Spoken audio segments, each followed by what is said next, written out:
Caligula. I was thinking about this, and I really don't think I have much to say about the movie in the sense of it being an actual film. I think I have more to say about it being porn and the issues that kind of surrounded it. This is, whether it's the first film released as such or not, this is at least our first Penthouse Films film. That's worth noting, because I have no idea how many theatrical releases Penthouse Films would have had. Back in the day, Playboy, obviously, big magazine brand, big name, had a lot of money behind it. They started making films. Notably, Macbeth is one of them. Oh, the Roman Polanski Macbeth? Is that the one from the 1974 or so? That might be it, yeah. Okay. That might be it. Okay, so the interesting thing, what you're saying, is Playboy put money into actual films.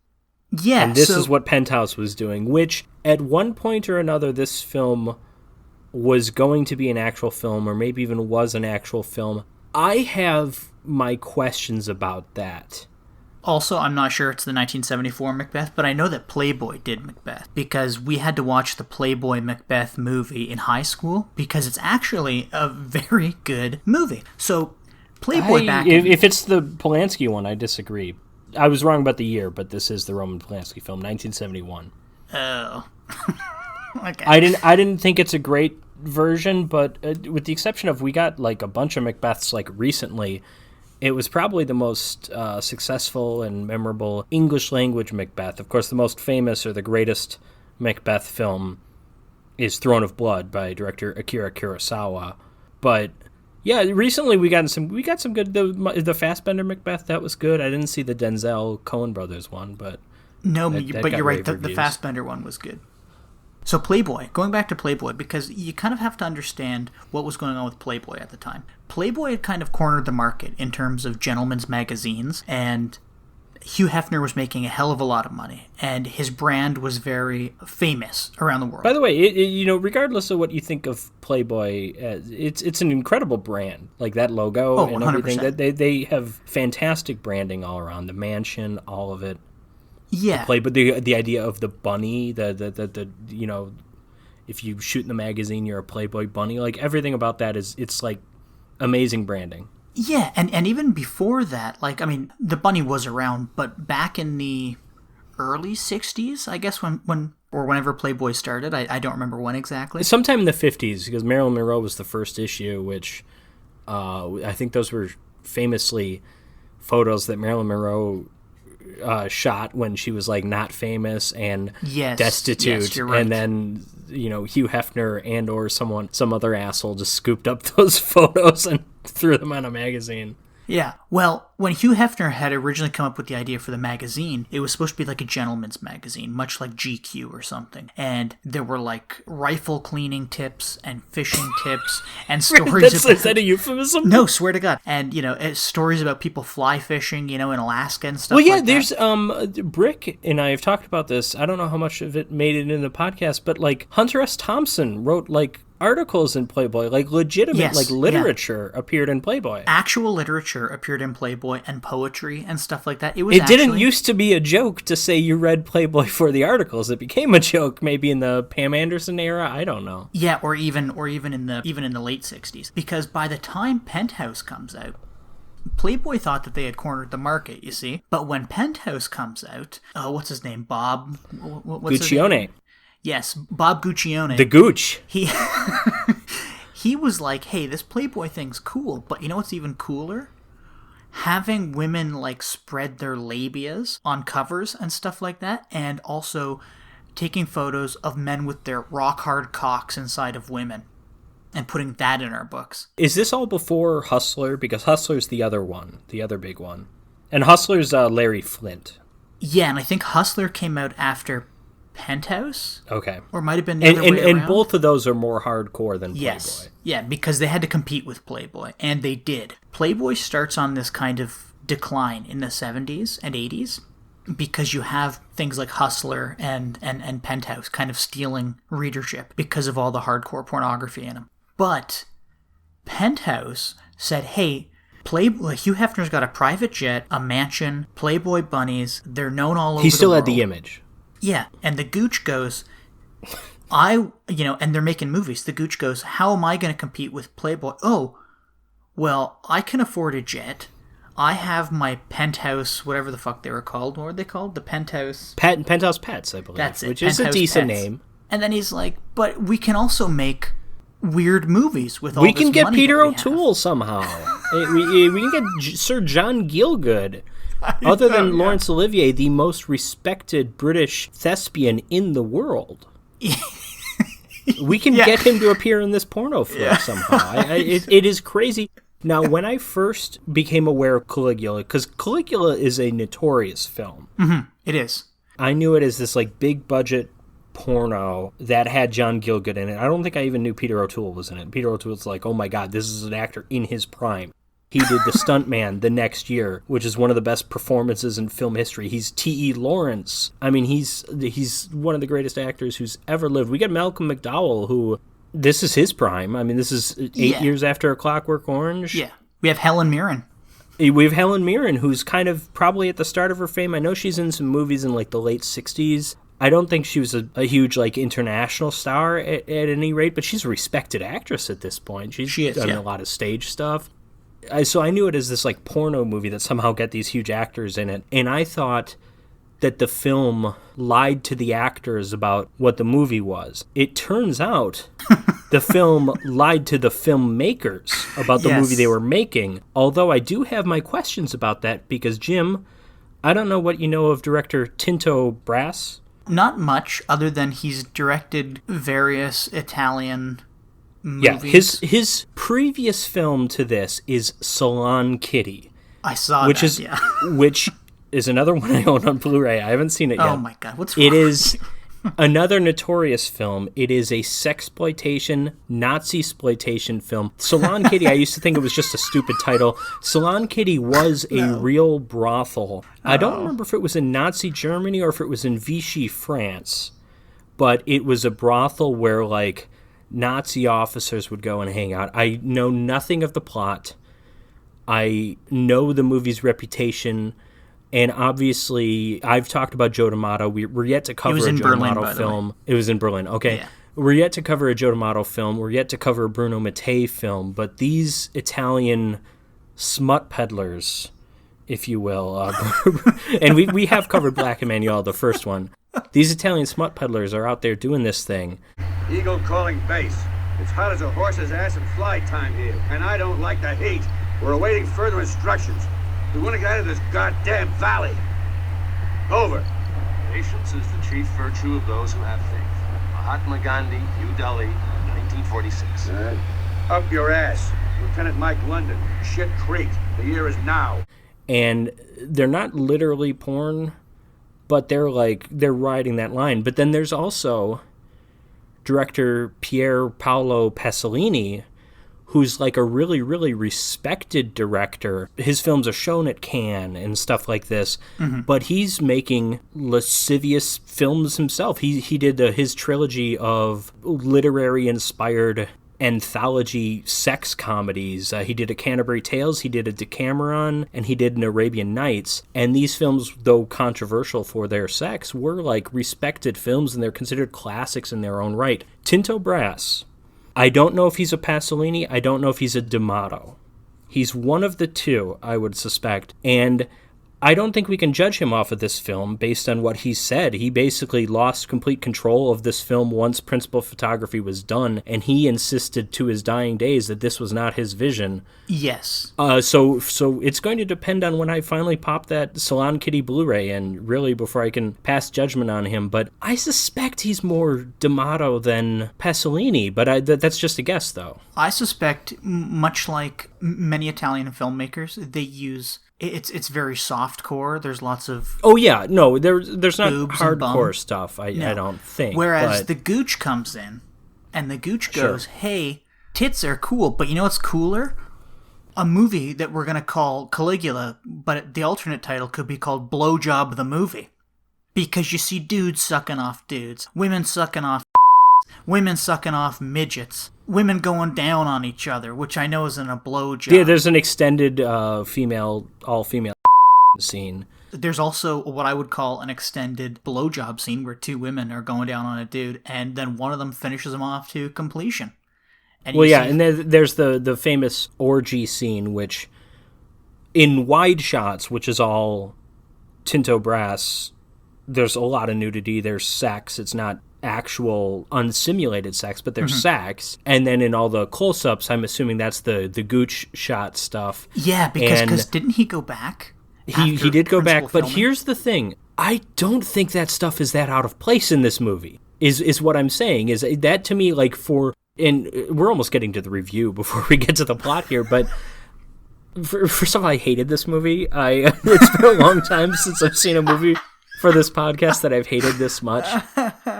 I understand you want to show the excess, the spoils of Caligula. That's his story, is the rampant sexual ribaldry.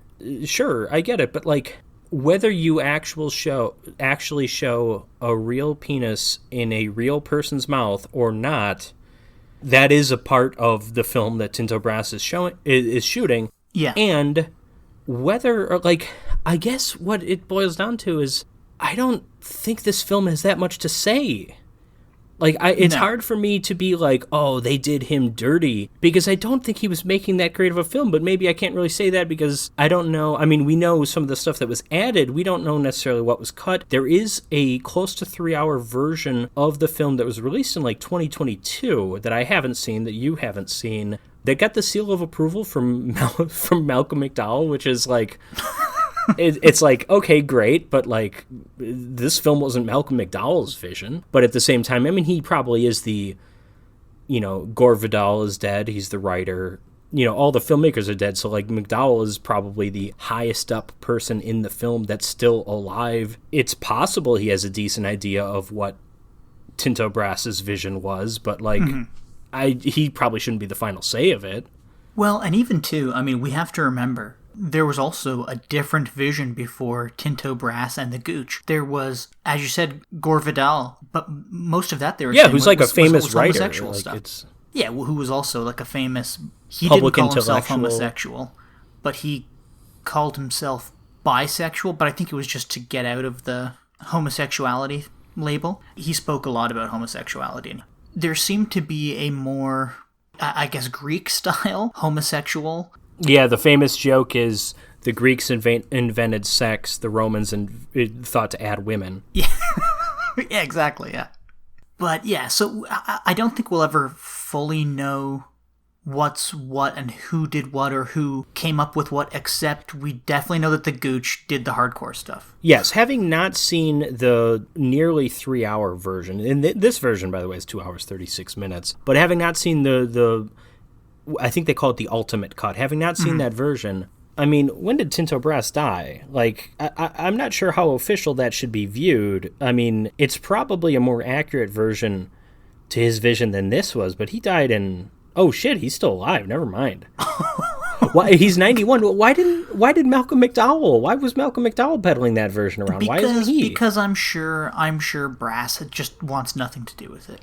Interestingly enough, almost everybody involved with this film wanted nothing to do with it, except for Helen Mirren, who referred to the film. I don't have the exact quote in front of me, but she said like a delightful mix of art and genitals, and it's like which that's what I would call the cook, the delightful. thief, his wife, and her lover. But I don't know about this one.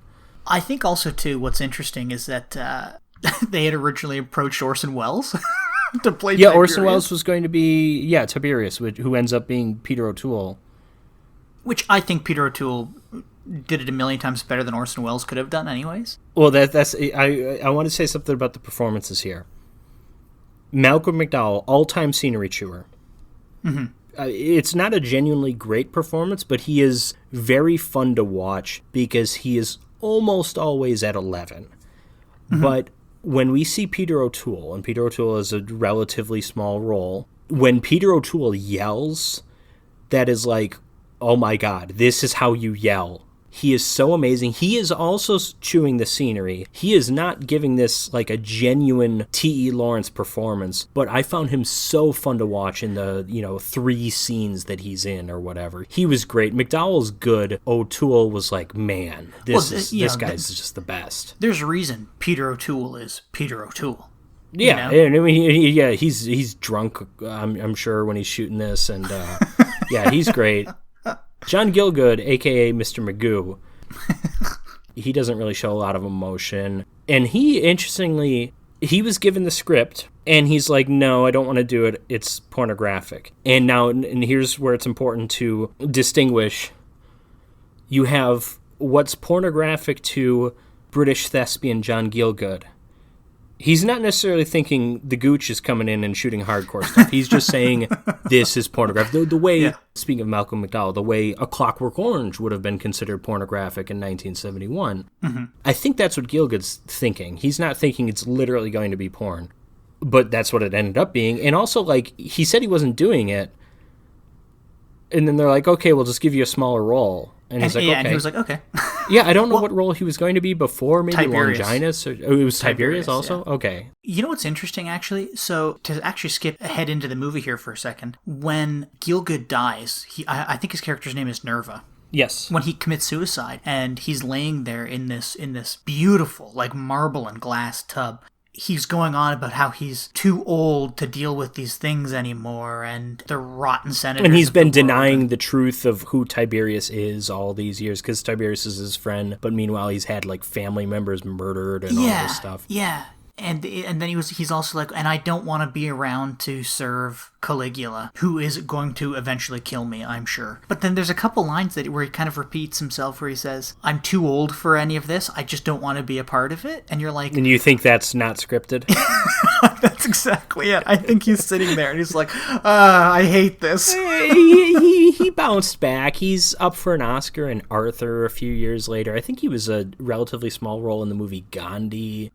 That's the thing, is like as much of a disaster as this film was, at least from the perspective of the people who made it, I don't think it really killed anyone's career or anything. Maybe Tinto Brass. Because, well, Tinto Brass, it's a weird decision to have him come in and do this movie. Again, I'm picturing him as a Joe D'Amato type. Maybe he is more the Pier Paolo Pasolini type, but he's not made an American film prior to this. And he's made, like, weird sex stuff. Again, Salon Kitty.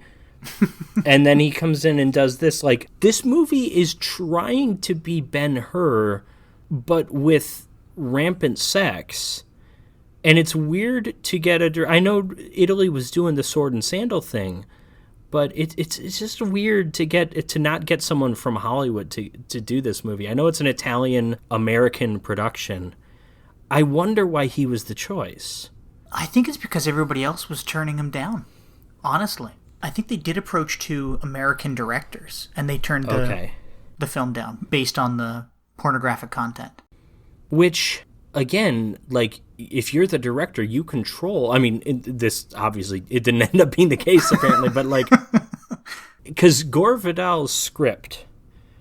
Now, this does not translate in the film. This is another reason why, again, I don't really know what the film was truly supposed to be. Gore Vidal insisted his script was a corruption narrative of Malcolm McDowell as Caligula. He comes to Rome. He's a young, bright-eyed, bushy-tailed young man. He sees the spoils of Tiberius, and he's horrified by it. Because Tiberius is having these, like, weird orgies that involve, like, freaks, like people with, like, 2 or 3 faces, and... yeah, but there's also lots of attractive people there, too. Oh, sure, yeah, but you gotta have some freaks in there. Yeah, there's and cyclopean peoples.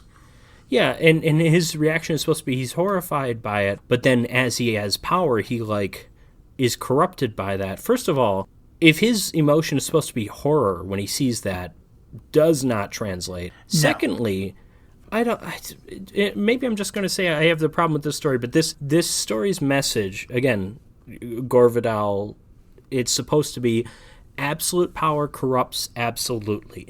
Mm-hmm.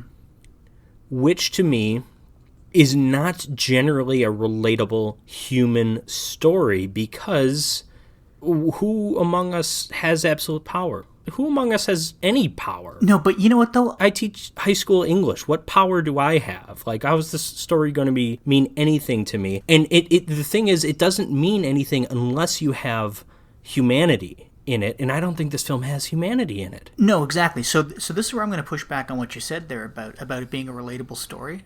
I think any normal, level-headed person can say, oh, well, hey, if I were in the country, this is what I would do differently. Hey, if I had the ability, I would change this, I would change that. But I think as average people, we would succumb to this power that we hold. And I think that is a relatively relatable theme, I guess. Though I would argue it isn't, just because we can never even dream of having anything approaching this power. That's my point of contention. Well, I think it's relatable in the sense that it's a warning. Because even if we can't dream of having that much power, or we think if we had that much power, so it's a warning to it's a warning to the 14 people on Earth that could potentially become the president of the United States. Then it's a warning to Benjamin Netanyahu. Like who's it? What's it mean to your Joe Schmo in Nebraska? Yeah, you're right. I mean, his absolute power is trying to finish the $60 big man steak at the local restaurant. Yeah, exactly. You know? And God bless him. I wish him all the best with that. But it's you know what this reminds me of? What? In tragedy, classical tragedy, Seneca, Sophocles, of course. Your tragedies center around great men, kings, emperors. Shakespeare. Your tragedies, at the very least, revolve around the wealthy with Romeo and Juliet, generally going to be kings. And then I had always, this was framed in my high school IB/AP English class as, like, Death of a Salesman was like, no, tragedy can come for the common man as well. And that's interesting. That's like kind of great, and I like that in a lot of stories of just like your average everyday person, your average everyday scenario can still have the same kind of emotional weight of a king falling from grace. Because I think that's true, and again, that's how those stories are relevant. But like, the Shakespearean tragedies, they're not great because King Lear is a king or because Hamlet is a prince. They're great because there's actual human emotions throughout those plays. Yes. With the exception of, I'm not a huge King Lear fan. I think King Lear plays too much as a parable, or like, I don't think there's a lot of, Cordelia to me isn't a real character, but whatever. That's, Hamlet is a great example, or Richard III. Richard III, who will forever be my favorite Shakespearean character, is this king who's just a genuine asshole, but at the same time he has like reasons to be that way because he's this hunchback he's Claudius. Yes, yeah. To reference this film kind of downplays Claudius, but like Claudius is perhaps the most fascinating real human figure to come out of ancient Rome, and he's just kind of in the background here, but like, I don't know, man, it's just, this movie doesn't give me that human emotion. No, so backtracking here a few minutes to where you said that you never really felt like it was a story about Caligula being corrupted. No, absolutely not. He's an asshole from the start. Exactly. And some of that is the historical limitations because him as a real person had this sexual relationship with his sister, and it's like we see that and we have our own, modern day. It's like, ooh, he's like a weirdo from the start. Our values. And so that's like a hurdle the film has to overcome right there in the opening scene. And I think another hurdle that the film has to overcome, which it never does, and it has to overcome it in the opening scene, is that Caligula is one of several emperors whose names have come down through time as being absolutely batshit crazy people. Yeah, him and Nero being the main two. Maybe Tiberius is to. I don't know much about Tiberius. Tiberius was a pretty good Commodus, not too kindly thought of. He ends up, he's depicted by Joaquin Phoenix in the movie Gladiator, I believe. But Commodus, I remember my Latin teacher used to joke, they named the commode after him. Is that true? Or is it just it's not true. It's just a good joke, though. Yeah, it's a very... This is such a weird movie because they want you to feel some kind of human emotion, but you are so removed from that because... And I think mostly it's because of all this wild sex and what I'm going to actually call pornography. Yeah, and now, so what you're saying there is that the gooch is what's keeping you from being invested in the emotions of the story, the character, whatever. I agree and disagree. I do agree, like, once the sex happens, once the sex and more the torture, or the torture just as much with the sex, they mix, of course. Mm-hmm. I certainly understand all that. Once that stuff starts happening, you can't really think of anything else. But I'm going to say, just like right off the bat, it's not working. There are maybe three scenes that I thought were really evocative. Thought they're really, really well performed by everybody involved. The first one is when he kills Tiberius. It starts rough because it's like a slapstick scene where he's trying to pull Tiberius's ring off, and I'm like, what the hell is this? I don't like this. But then when he has the ring and he's putting it on and he's looking at himself in the mirror, and then Tiberius awakens because he thinks Tiberius is dead at this point. Tiberius like wakes up and starts giving that great Peter O'Toole sneer, and he's yelling at him. He's like, give me back my ring. And then in retaliation, he's about to kill him. But then Gemellus comes in, and Gemellus, showing that he's loyal to the next emperor. Macro, showing that he's loyal to the next emperor, decides to kill him himself. I thought that scene's great. And then also the scene where he ends up having the other guy. Who's the guy who sees it? The guy who looks... Gemellus. I thought that was Tom Hulse from Animal House and Amadeus. I thought that's Pinto. He looks exactly like him, just kind of blonde and pale and weirdo. Yeah, he looks looking. Almost like an albino. Caligula knows Macro is loyal to him. He that nice scene where he burns his hand in the fire for like a minute straight to show his loyalty. And then he goes and he gets Gemellus, and he's like, which man here killed our beloved emperor? Yeah. And he identifies Macro, and it's like, wow, just like right off the bat, he's just throwing that guy to the wolves. And it's because, not that Macro hasn't been loyal to him, but he's thinking, if Macro did this to the previous emperor, he could easily just do this to me someday. Yeah. And that is really great. That's a great scene. That's a very Henry IV Part 2. Actually, well, Henry IV Part 1 as well. His Prince Hal's relationship with Falstaff. I do, I will. Do not hang plump Jack. And he's like, the second I get the chance to, I'll hang you, dude. You're a criminal. And yeah, we're friends now, but once I'm king, you're that's great. So that scene's awesome. Then I also enjoyed, and again, a little bit of the Shakespeare connection, I enjoyed when Caligula is just kind of slumming it. And he's like, throws on some like commoner's clothes, and he's just going about the town. Very, there's a scene like that in Henry V, when Henry V, also, the older version of Prince Hal, is going around speaking to his soldiers, just trying to see like what they think of what's going on in the war and stuff. So I thought those three scenes are great.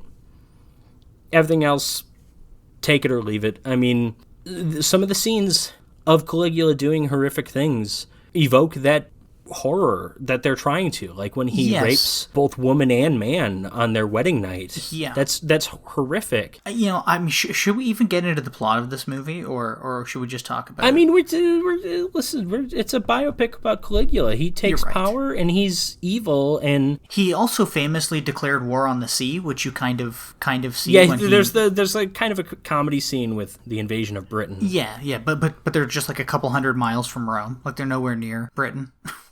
Yeah, but they take down some papyrus plants or whatever and bring them back. See, this is proof that we were in Britain. I think it was Julius Caesar kind of did something similar, except Julius Caesar actually got shit done though too. Well, and I think he crossed the channel, landed on the beaches, and collected a bunch of seashells, and then brought them back, saying that they conquered Britain. Yeah, Claudius was truly the one to conquer Britain, I believe.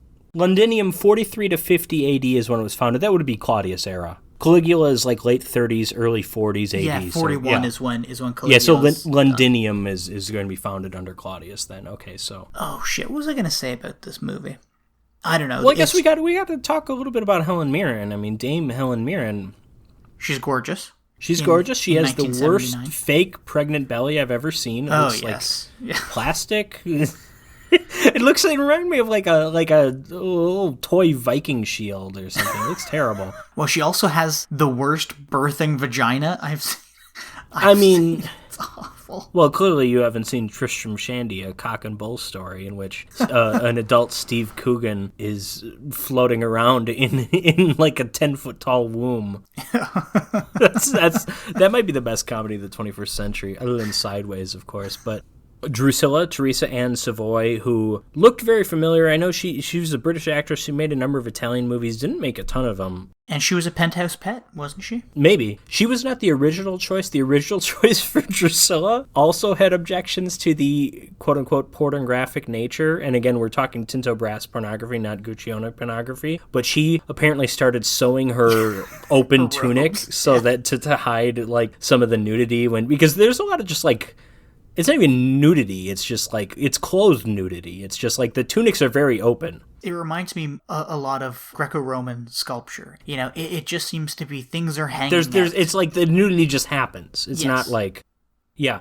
Now, I wanted to say, one thing we haven't given the movie proper credit for, looks gorgeous. You're right, and that's what I was going to say. I think sets. the one good thing I have to say about this movie is the sets are gorgeous. This looks like Ben-Hur. Yeah. And it's in service of this. It's baffling. I know. But this looks like Ben-Hur, Cleopatra. It looks like any of those big Hollywood epics. But, you know, this is one of those, it's a pet peeve. I was just watching, not too long ago, I watched a bunch of the old classic Disney animated features recently. And I watched Hunchback. And Hunchback, it's a great one. But there's a line in that where they refer to the Kevin Kline character as a knight in shining armor, and it's not ironic. And it really bothered me. I'm like, I just want to see one fucking medieval movie where they correctly use the phrase knight in shining armor. You know what a knight in shining armor means? It means you're a who's never seen combat. Yes. You are more focused on your appearance than actually being a good knight. That is what the phrase knight in shining armor meant in the medieval times, and it's been lost to the centuries. But a similar thing to that is none of the statues are painted. We know historically they were painted. They all, as they exist now, are just white marble or whatever. Well, you know what, actually, a lot of the ancient Greek sculptures were painted. I'm not sure if all of the ancient Roman marble sculptures were painted, because a lot of them were taking heavy inspiration from the Greek sculptures, which by this point... You just said the Greek ones are painted. Oh, by this time they're not painted. Oh, I see. Yeah, by this point, a lot of that natural pigment would have faded, and they would have been just white marble. To the set decorators, to Tinto Brass, whoever, it's possible they knew they were painted, and they're just like, our image as a public of ancient Rome is that these are not painted, so this would be too weird. And I get that, I respect that, if that's the decision. I have seen a painted version of my favorite sculpture ever, the Augustus of Primaporta, and it's like disgusting. It's like, it looks wrong, and it's like, ooh, I don't care if that's historically accurate. It does not look right. So maybe it would have looked weird if they were painted, and maybe what you're saying is right, is that they weren't. I don't know. But yeah, so going back to the look of the film looks great. There's that giant weed whacker thing, which is impressive. Oh, dude, that's one of the coolest. It almost looks like that came out of Mad Max, but it looks. It does, so cool. yeah. I wasn't thinking that, but you're right. Yeah, because he's got like one of his enemies. I think it's Macro. Is that Macro? Yeah. Yeah, Macro is like buried shoulder deep, and he just has this giant like lawnmower thing moving towards him. Yeah, giant. It's like 40 feet tall. Yeah, it's like a giant red wall that has blades coming out from the bottom of it that are just spinning around, much like a lawnmower. And there's people on top with like pole swords, and people in the audience, including Caligula himself, are throwing like potatoes and tomatoes and apples and stuff like that. Or actually, I guess not potatoes, but tomatoes and apples at the people who are buried in this sand. The saddest part about that scene is when Macro looks back towards Caligula, and you can see that he's genuinely terrified, and then he gets his head taken off. Yeah, so I mean, this is how it works with Caligula throughout the film. Macro is kind of the first casualty, but Tiberius is the first casualty. You're right, but that's technically a casualty due to Macro. But no, he basically, if anyone wrongs him, or they don't even have to wrong him, he just has to think that there might be something that they could do. Or he just has to not like them. Yeah, or he just has to not like them, like that one soldier. He's basically jealous that she gets Proculus gets to marry this gorgeous Italian woman, so I'm going to rape her. And it looks like she was a virgin, but now I'm going to rape you. And you say you're not a virgin. I'm going to shove my disagree. fist up your ass. I'm going to shove a cake mold first, or the mashed potatoes or whatever the hell that was, and then put a little flour in it. And it's like, that scene is like horrific. And then we have Caesonia, who's Helen Mirren. I'm going to say something here. Caligula was the world's first feminist, and yet, okay, no, hear me out. Okay. At least some of this is historically accurate, too. He wants, like, when he's first being announced as emperor, he's like, no, you have to announce my sister Drusilla as well. And the Senate doesn't like that. Mm-hmm. And it's not like a feminist statement. I said that to be provocative, of course, but it's just because he loves his sister. Well, she's kind of taking the place of empress. And then even when Caesonia's in the picture, too, he makes the Senate acknowledge her as if she's an empress. Well, I guess she kind of becomes an empress, but like as if she's his equal. Yes. And she's not. But then he also walks around and she's on a leash. Yeah, for part of the movie. Then also, too, and I mean, like, getting the Senate to acknowledge his wife and his sister. Later on, when Caligula becomes even more crazy, he gets the Senate to acknowledge his horse as somebody who's equally as important as he is. Yeah, because he eventually, he wants to drain the swamp. He wants to make Rome great again. He's got his... He hates the Senate class. He has this... and this ends up, I guess, being the most notorious scene of the movie. He does this... he says something about the senators. I don't remember, but then he's like... He says that... Oh, no, yeah. What is the wealthiest business in Rome? It's the brothels. And who are the most lustful women in Rome? The senators' wives. And so he has this giant orgy that he charges people to enter. Mm-hmm. And he claims it's all like senators' wives. Like, these are respectable women. Mm-hmm. And Bob Guccione is just shooting them with in their mouths and stuff. Oh, and I've never seen more blowjobs in my life, and this is coming from somebody this is where Gooch has lost it, or rather where Tinto Brass loses the film because Gooch takes it over. And I gotta say, it goes on for so long. And one of the scenes, I think I can't last that long. I don't know about those guys. This whole orgy scene kicks off with a midget in a mask, by the way, and this woman tackles him, as in she grabs him by his balls and flips him around so she can shove his in her mouth. I've begun re-editing old episodes, actually like making them true videos, and where they're not just we can't show anything in this kind of visualize. Like, I'm using clips and stuff. I just did the Emmanuel episode. Who the hell knows if YouTube's going to take that down or not? But I do not look forward to this episode. I'll just say that. In both films, quite frankly, because there's the main women in Nightmare Sisters are topless for half the movie. And I mean, it's nothing like this even, but like, you're going to see a lot of Malcolm McDowell walking around in his tunic or screaming out in the rain because he thinks Gemellus has come to kill him. Like, because I can't show any of this, like, 15 minutes here. No, but you can show a lot of Peter O'Toole. Sure. Plenty O'Toole, of course. Is that your stage name, Plenty O'Toole? No, that's Diamonds Are Forever. That's Lana Wood. Hi, I'm Plenty. But of course you are. Plenty O'Toole. Named after your father, perhaps? It's kind of hard. If you haven't seen the movie, you have to understand that there's little plot points that you hit every 20 minutes or so, maybe 25 minutes, and then in between these, it's like, just every now and then a new person points, angers Caligula. That's kind of it. That's exactly it. But then in between these plot points, there's ridiculous sex things going on, whether it be orgies. I think there's 3 or 4 orgies in this movie. There's a lesbian scene in this movie that's about 10 minutes long. That went on for a really long time, yeah. And it is what you would call hardcore.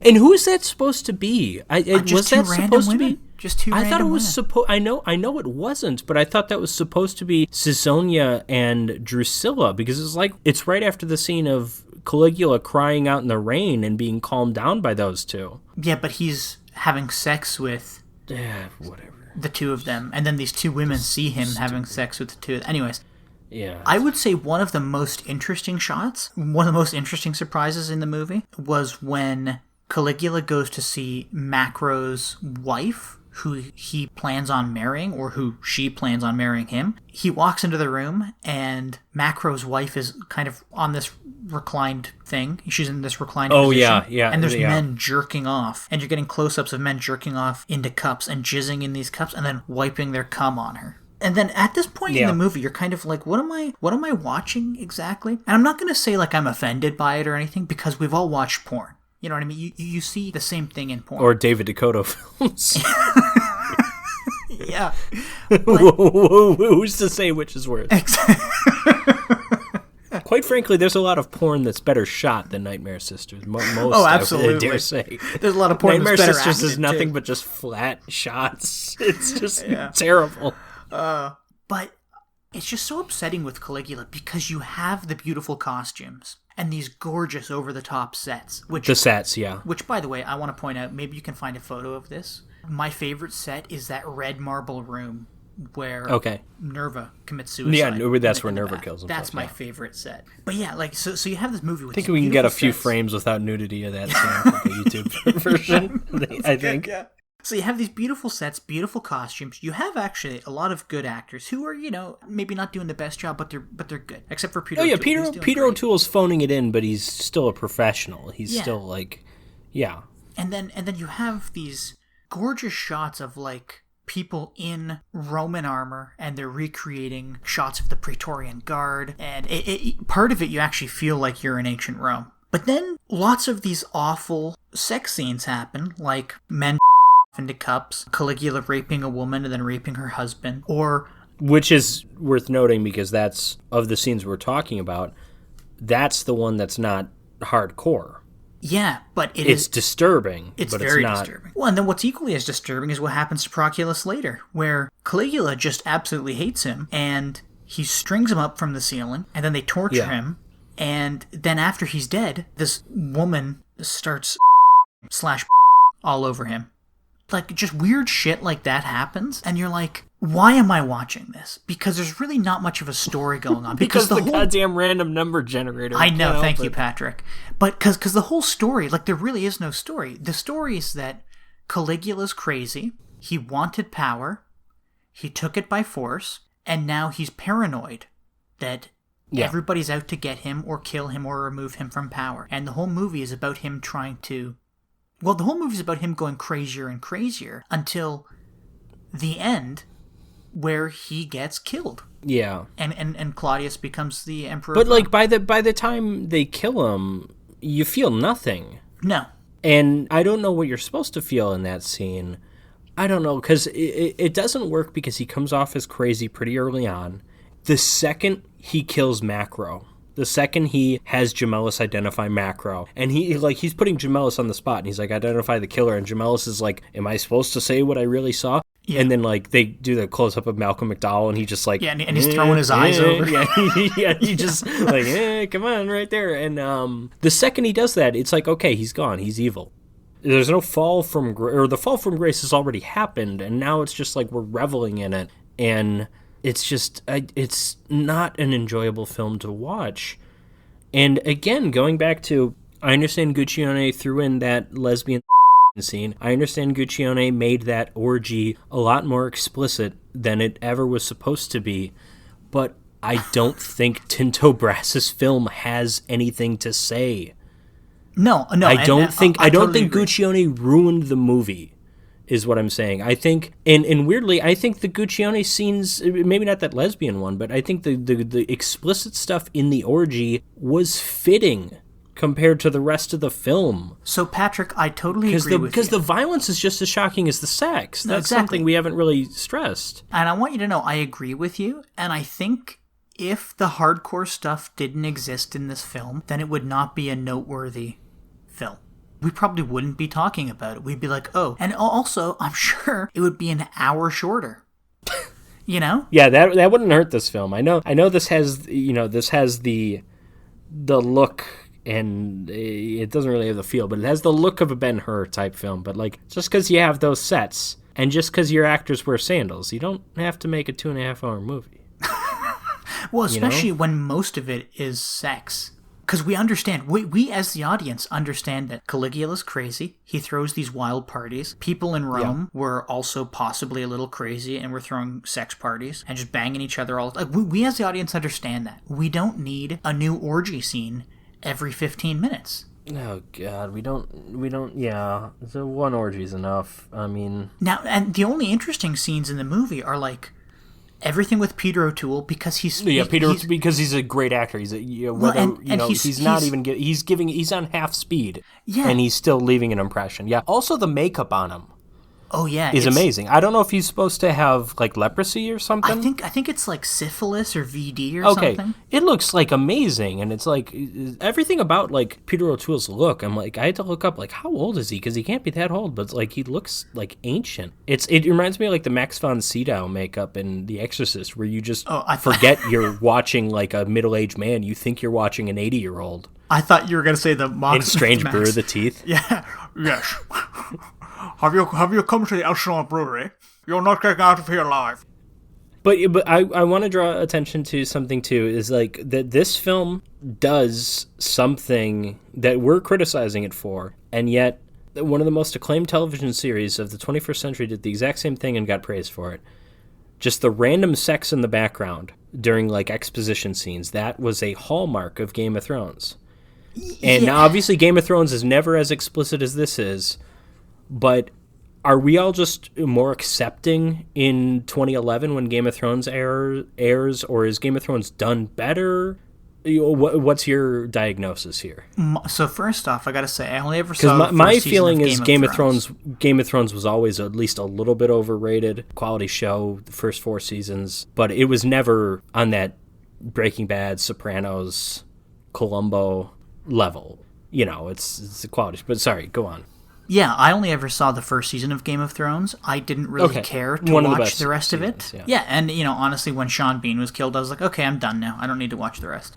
I got a chance to flick my bean, and now that my bean's been flicked, I'm done.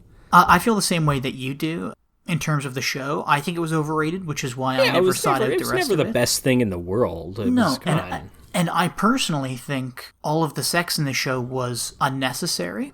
Anybody claiming that it is, or that it was a total necessity? I think most people acknowledged that much of it was unnecessary, but still respected it for basically just like keeping your attention on scenes that you otherwise might kind of zone out on. I think that was where Game of Thrones does do a lot of like rape and incest stuff that's supposed to be like shocking, and some of that works, some of it doesn't, as many fans of the show would point out. But you know what Game of Thrones doesn't do?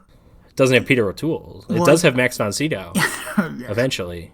Now, I will say, though, the Game of Thrones tactic may have worked in some ways in Caligula, but the problem is, with Caligula, they didn't That's all that it is. Well, that is all that it is, but also they didn't have licking machines that a woman was peddling in the background. No. Game of Thrones also didn't have... No one's smearing on anyone. No. Game of Thrones didn't have people into cups and smearing on people. Game of Thrones didn't have a 3-minute long that ended with a woman filling her mouth with and then spitting it out on camera. Game of Thrones didn't have a woman tackling a midget to suck his Game of Thrones didn't have lots of close-ups of and... Okay, I'm going to stop you because you're talking about all the Guccione stuff. Yeah. I'm talking about the Tinto Brass stuff. Is Game of Thrones adjacent? Oh, well, so you know what? So then, okay, so in that, I would say it is Game of Thrones adjacent, and I would say it may have worked in the same way, but we also don't know how graphic it was. But if we're going to say it was softcore, then I'm sure a lot of it would have worked. Or, I'm sure, speaking of that Isis priestess scene where there's that big orgy in that indoor pond pool. Is this with Tiberius still alive? No, this is with Caligula and Drusilla, and this is when Caligula is going to... Oh, it's when he's trying to find a wife. Yes, okay, that scene. Perhaps the original scene was... The fact that we have to narrow down which orgy scene itself is kind of shocking. I know. If it was a wide shot of this orgy, and then shots of the orgy in the background, or just shots of this orgy happening as Caligula and Drusilla are walking around, and Drusilla's explaining to Caligula these different women, their likes, dislikes, whatever the fuck, right? That may have worked. So I will agree with that. I think it probably would have worked much like Game of Thrones. All in all, movie as a whole doesn't work for me. for a few reasons. One, it's just lacking that humanity. Some of that I'm going to point to the Malcolm McDowell performance. He dials it up to 11 pretty early on. Yeah. I don't know how much of it is truly Gore Vidal's script, because at least how he describes it is not the film that we saw. And I know both he and the director have kind of disowned this film. So I don't know. But like, to me, this story isn't a story of a young man being corrupted by power. This is a story of a psychopath who finally gets a chance to wield power. I don't know. But also, too, I think you're giving it too much credit. And you've got Claudius right there. You've got the interesting Claudius. I know that's been told. There's a famous BBC miniseries, I, Claudius, or maybe it's a movie. And it's the novel, obviously, by Robert Graves. But, like, Claudius is right there. It's the most interesting story in all of ancient Rome, arguably. And it's funny that you also say, I mean, because I think I'm pretty much ready to move on from this movie. But it's funny that you say it's not really an interesting story. No. It isn't, because it's also barely a story. It's just a crazy person getting crazier. There really is no story. There's more story in the first 5 minutes of a porn video you'd see on Pornhub than there is in this movie. One last positive thing to point out, the music. Bruno Nicolai is the composer. It's weird. If you look at the soundtrack album on Wikipedia, there's like a ton of names on there, and I know he went by some fake name, as some of the Italians are wont to do, but Bruno Nicolai, who I know he did some spaghetti westerns. I don't remember which ones. Day of Anger, maybe. That theme that comes in the opening credits is really great, and it's an iconic opening credits image. The image is on the poster. It's the Caligula coin with like blood coming down. It's great. It's a fantastic poster. When that music comes in the opening credits, that dun dun dun dun dun dun, it's like this very waltzy kind of music. It's so awesome. I actually wish they used that music more. I think that's the only time it comes up. The rest of the score is good, though. But that music is like really, really recognizable to me, and it made me think that it's like a classical piece that wasn't done for the movie. But no, I think what it is one, I had seen the trailer for Caligula many times before I ever saw the movie, because it was like this fascinating film to me. Again, this is back when I thought it was like literally intended to be a hardcore pornography film with John Gielgud in it for some reason. But also, I think it's been used in other trailers as well. I think I recognize it from other trailers, and I haven't had a chance to dive into that and find out which ones that might have been, but maybe like, I don't know, maybe like some sword and sorcery epic from the 80s, like maybe a Conan type movie or something.